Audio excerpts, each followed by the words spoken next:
രാജ്യത്ത് ന്യൂനപക്ഷ സമുദായങ്ങൾക്കെതിരെ വർദ്ധിച്ചുവരുന്ന അതിക്രമങ്ങളിൽ ആശങ്ക പ്രകടിപ്പിച്ച് CBCI. വർദ്ധിച്ചുവരുന്ന ആക്രമണങ്ങളും നിയമം നടപ്പിലാക്കുന്നതിനും ഭരണഘടനാ മൂല്യങ്ങൾ ഉയർത്തിപ്പിടിക്കാൻ ചുമതലപ്പെടുത്തിയിരിക്കുന്നവരുടെ നിസ്സംഗതയും കാരണം ന്യൂനപക്ഷങ്ങൾ എപ്പോഴും ആക്രമിക്കപ്പെടുകയാണെന്നും CBCI വ്യക്തമാക്കി. And violence directed against minority communities in our country. Gripped by fear and pain, minorities find themselves increasingly vulnerable amidst rising attacks by communal elements and the disturbing apathy of those entrusted with enforcing the law and upholding constitutional values.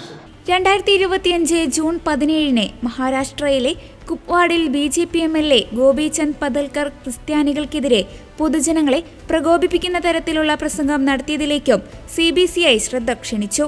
വൈദികരെയും സന്യസ്തരെയും തല്ലുന്നവർക്ക് 3 ലക്ഷം മുതൽ 11 ലക്ഷം രൂപ വരെ നൽകാമെന്ന് ഗോപീചന്ദ് ഒരു പ്രസംഗത്തിൽ വാഗ്ദാനം ചെയ്തിരുന്നു. MLAയുടെ video വ്യാപകമായി സമൂഹമാധ്യമങ്ങളിൽ പ്രചരിച്ചിരുന്നു. ഭാരതീയ ന്യായ സംഹിത സെക്ഷൻ 152 പ്രകാരം രാജ്യത്തിന്റെ ഐക്യത്തിനും അഖണ്ഡതയ്ക്കും ഭീഷണിയാകുന്ന ഇത്തരം പ്രവൃത്തികൾ ജീവപര്യന്തം വരെ തടവ് ശിക്ഷ ലഭിക്കാവുന്ന കുറ്റമായിരുന്നിട്ടും പ്രതിഷേധമുയർന്നിട്ടും ഒരു നടപടി പോലും ഉണ്ടായില്ലെന്നും CBCI വ്യക്തമാക്കി. ക്രമസമാധാനത്തിന് വിഘാതമാകുന്ന പ്രസംഗത്തിൽ ഉടനടി നിയമ നടപടിയെടുക്കണമെന്നും CBCI അറിയിച്ചു. ഛത്തീസ്ഗഡിലെ സംഭവത്തിൽ പ്രായപൂർത്തിയായ പെൺകുട്ടികളാണ് ഒപ്പമുണ്ടായിരുന്നതെന്നും സമ്മതപത്രവും ഉണ്ടായിരുന്നുവെന്നും CBCI പറഞ്ഞു. നടന്ന സംഭവങ്ങൾ ജനാധിപത്യത്തിന് വെല്ലുവിളിയാണെന്നും കന്യാസ്ത്രീകളുടെ മോചനത്തിന് നിയമോപദേശം അനുസരിച്ച് ജാമ്യാപേക്ഷ നൽകുന്നതിൽ തീരുമാനമെടുക്കുമെന്നും CBCI വ്യക്തമാക്കി. നാളെയോ മറ്റന്നാളോ ജാമ്യാപേക്ഷ സമർപ്പിക്കും. ജാമ്യം ലഭിക്കാതിരിക്കാനും നിരപരാധികളായ കന്യാസ്ത്രീകളെ കുടുക്കാനുമാണ് കൂടുതൽ വകുപ്പുകൾ ചുമത്തിയതെന്നും CBCI പറഞ്ഞു. And the disturbing apathy of those entrusted with enforcing the law and upholding constitutional values. In light of these grave developments, the CBCI issues this clarion call to the nation. Escalating the ongoing saga of targeted and communal violence around the country, on 17 June 2025, Shri Gopichand Padalkar, BJP MLA, is reported to have provoked public against Christians at Kupwad in Sangli district, Maharashtra. He has allegedly spoken the following words, among others, to instigate people against the minorities. Whoever beats the first priest will get a price of rupees 5 lakhs. Whoever beats the second will get 4 lakhs. And the third will get 3 lakhs. Increased price of 11 lakhs was also offered. Such a statement warrants immediate and decisive legal intervention, particularly when the incitement is explicit, direct, and poses an imminent threat to public order. The speech in question is neither vague nor ambiguous. It is categorically inflammatory and has been widely disseminated through video footage and media outlets. It constitutes a clear instance of incitement to religiously motivated violence amounting to a grave offence under section 152 of the Bharatiya Nyaya Sanhita BNS 2023, which penalizes acts that promote enmity between different groups and threaten the unity and integrity of the nation. The statute prescribes punishment extending up to life imprisonment for such offences. And despite this, and despite peaceful demonstrations by thousands of concerned citizens, law enforcement authorities have reportedly failed to register even a first information report, FIR.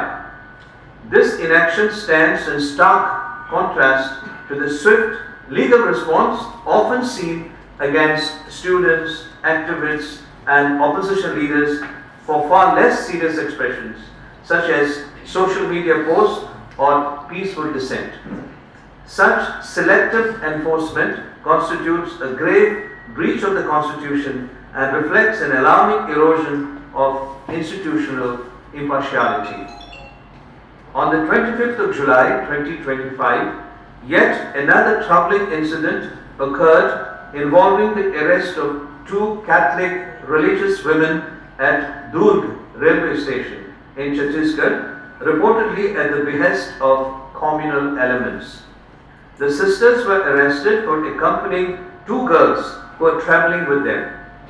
Notably, the arrest was carried out despite the fact that both girls were above 18 years of age and had provided written consent letters from their parents. Disturbingly, the sisters were also allegedly subjected to physical assault. When the parents of the girls, upon learning of the incident, rushed to the police station, shockingly, the police illegally prevented them from meeting their daughters. It has also come to the notice that the offence under Section 4 of Chhattisgarh Freedom of Religion Act 1968, which was not there in the initial FIR, is now added in Section 173 BNSS report. Time was 5:30 p.m. The Constitution and the constitutional morality were accepted by India and its people as the dharma by which the people of India can be supported. Freedom of conscience is not only a fundamental right, but also a basic structure of our Constitution. Our Constitution makers have adopted it not only because it has become part of international human rights, but also because that right was part of Indian spirituality and culture from time immemorial. Loknath Mishra said in the Constituent Assembly, Vedic culture excludes nothing.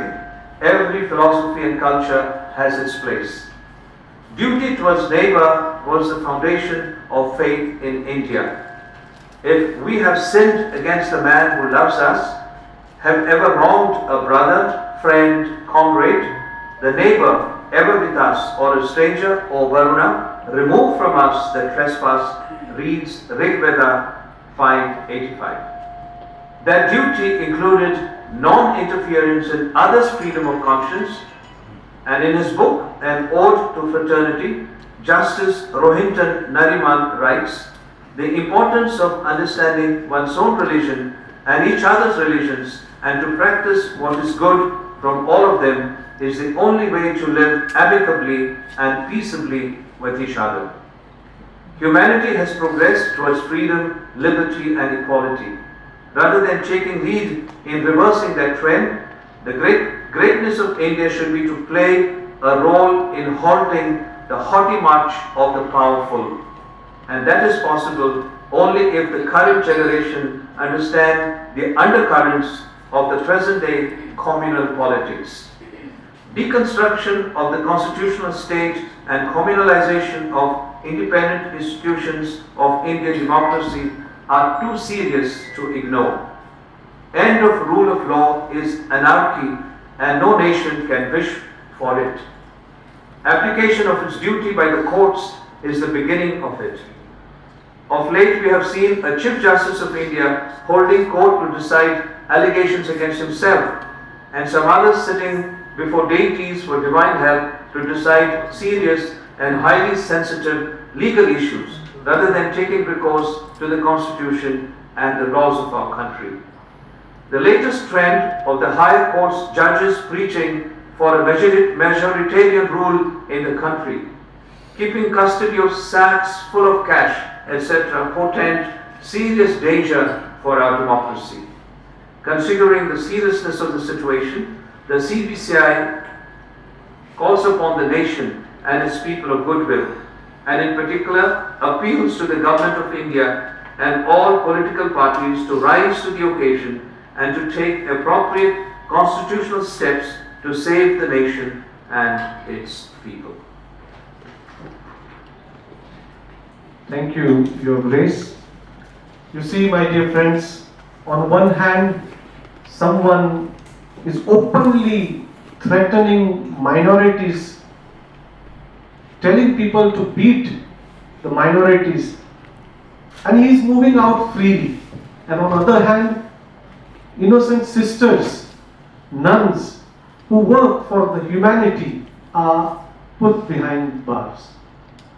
So this partiality, this kind of insensitivity cannot be tolerated. Now, if you have any question, then you can ask. I have a news matter. Can you ask one question? Because you already read out that there is an assault on the nuns in the railway station. Can you elaborate that? What is that? Assault of nuns. Attack on the nuns. Yes, sir. There are videos videos going around where we see some people threatening, and then nuns also are there threatening. We have received a few videos where the boy who is involved is telling that how the mob and particularly one person, I am not very sure who was that person, his name or her name, is how he is or she is threatening all these, both the nuns and the girls as well. So the videos are there going on YouTube, and also we have received some reports and videos where people are openly threatening in front of the police. In front of the police they are threatening, and that's how the things are going on. Assaulting and Threatening, yes, assaulting in a sense with the hands also, some of them. Yeah, Yes. I think one lady was holding on the neck of that girl. Chopping off, yes. So my question is that have you had any communication with the Chhattisgarh government over the issue, or have they assured something to you? Could you please introduce yourself? I'm Anjali from PTI. See, we are in touch with the central government as well as with the government of Chhattisgarh. And central government is responding to us very positively. I must say, Sri Rajiv Chandrasekhar and Sean George, these people are really working on it, and they are already made interventions, and they are positively responding to our demand to release this nun and quash the case. And first of all, there is no case against these nuns. And to narrate the incident as it is, these three women were brought to the railway station by their own relative, a boy who was arrested along with the sisters. They came to work with the sisters in their convent. And sisters, in order to bring them safely, they went to that railway station where these three women were brought to be safely brought to the convent. And you see what a concern the sisters had. With that concern, they could have easily said, you send them in the train. We will pick them up from the railway station when they reach Agra.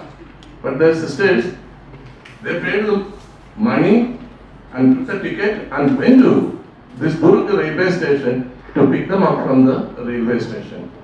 And sisters, in fact, did not meet these girls because they were waiting at the railway station from where the train should leave.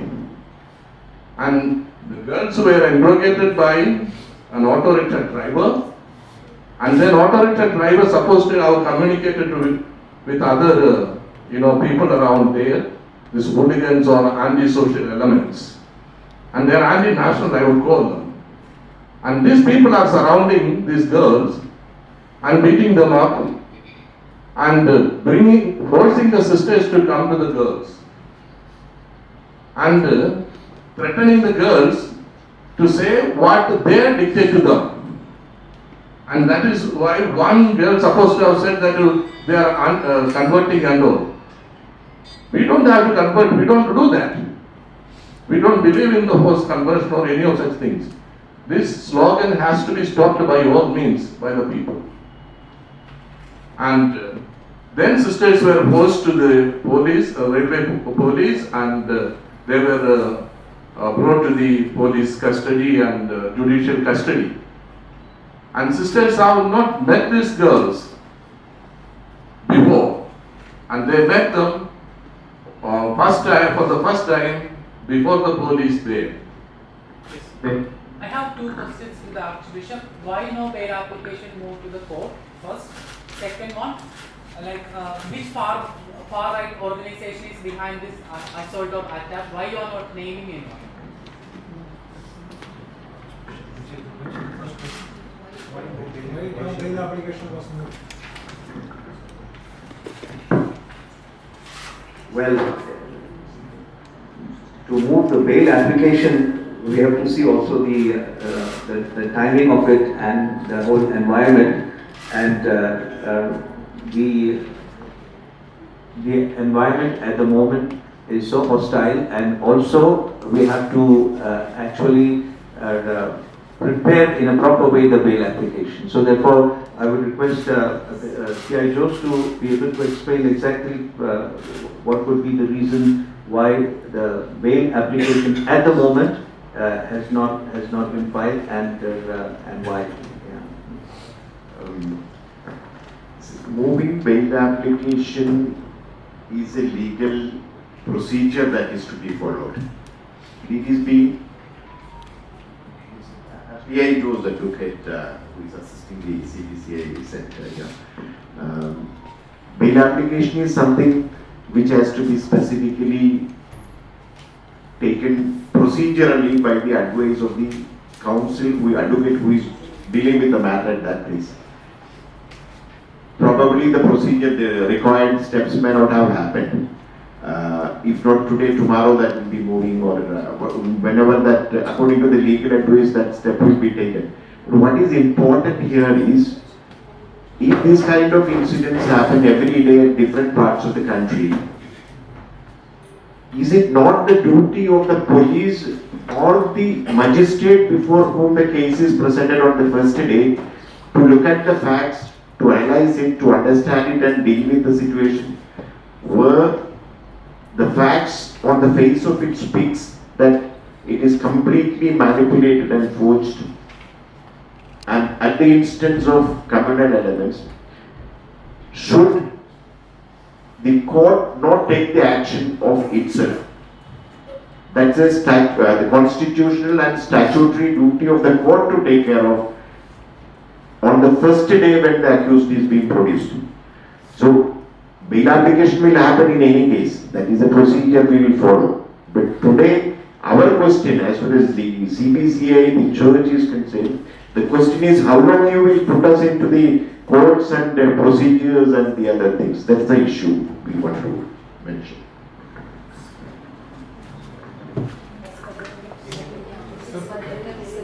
So, you see, we are not afraid to name that organization. It is all known and it is mentioned in the person who has filed FIR, it's Bajrang Dal. But we want to stick to the term anti-national element. Because these type of dulls, and every now and then the people come up and then they do all kind of things against the constitution. So this is also against constitution. So these are anti-national elements who act against the constitution.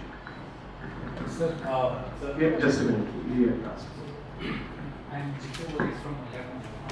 So this is addition to this question. So till now I am not getting the point why there was a delay in filing this bail application. So the reason cited seems to be continuous. That's why I'm asking this again. Why it was not. Yes, Sister Mary's career. She's a lawyer. I am Sister Mary's career. Why the delay? That's a very good question you are asking. You see the FIR which is already lodged. Under section 154 it is said that there is no word conversion inserted in the FIR. And under 173 they have fabricated the word in order to make it, when they concluded in filing the thing, they have added conversion. So initially there was no point, there was no issue, there was nothing, a crime they have committed. A cognizable offence was not there. So therefore, there was no need for filing moving the application or anything, no? Because we don't understand the issue of how you have to move a bail application every time. A person has under Article 19D, every citizen of India has the right to move around freely without any hindrance. What law did the nuns break? I am a nun. I can understand their pain. What happened to them when they are sitting, when they are going there, they are waiting for to collect these innocent girls who is looking for livelihood. Why do anyone come out of their house if they have something to eat? They are being displaced, the tribals there, and they are coming for their livelihood. You stop them. I meant to say, the authority who is supposed to take care of them, they prevent them from moving.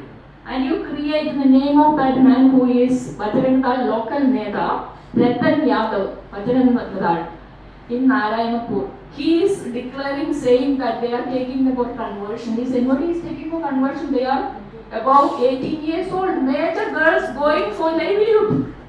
Now you tell me, where is the law and order? In what contest we are going to file every time move application, spend money, the money which is supposed to be used for the poor people. We cannot just every time go and move the bail application.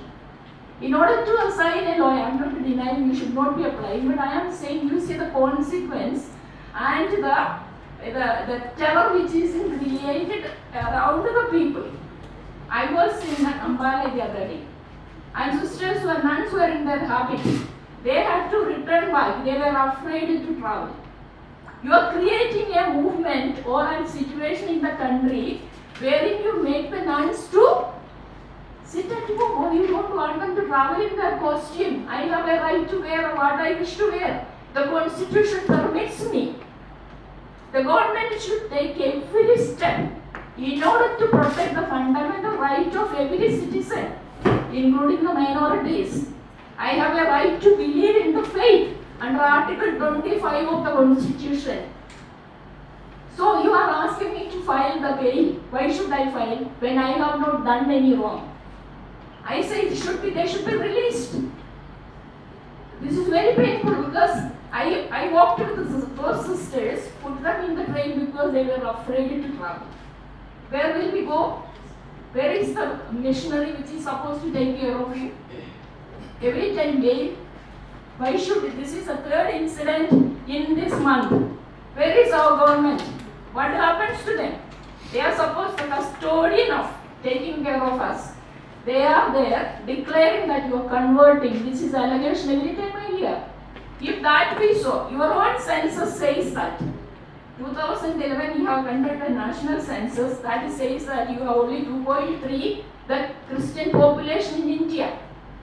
If this allegation which you are making conversion, then that should go up, no? So where you hold this sort of allegations, false accusation and arrest of religious sisters who are working among the poor. As rightly father said, they could have sat at home and told them to come to the radio station, we will put them up.